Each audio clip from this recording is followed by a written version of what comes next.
श्रेष्ठ अभिनेता और अभिनेत्री भावे पुरस्कृत हेले एही दुई नामी कलाकार। आसंतु जानिबा एहार सर्विसेस खबर विषय रे। दुबईर आबुधाबी रे किछि दिन हेबो चलचित्र तारका मानकर एक मेलार आयोजन करा जायछि। सेठारे आईफा पुरस्कार 2024 आयोजित होईछि। आईफा उत्सव 2024 प्रथम दिन में आयोजित कार्यक्रम रे दक्षिण चलचित्र इंडस्ट्री तारका माने प्राधान्य विस्तार करथिले।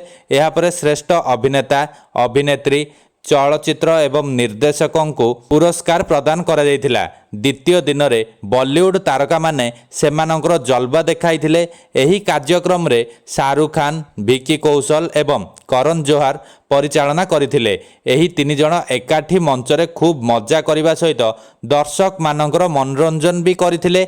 एही कार्यक्रम रे किछि कलाकार निजर दमदार प्रदर्शन करथिबा बेले आउ किछि कलाकारों को वर्ष तमाम देखाइथिबा सुंदर प्रदर्शन पई पुरस्कृत करा जायछि। शाहरुख खान को डाउन टू अर्थ व्यक्तित्व पई से सर्वदा चर्चा रे थांती। एही अवार्ड कार्यक्रम रे शाहरुख खान को श्रेष्ठ अभिनेता भावे पुरस्कृत करा जायथिबा बेले श्रेष्ठ सिनेमा अभिनेत्री भावे रानी मुखर्जी को पुरस्कृत करा जायछि।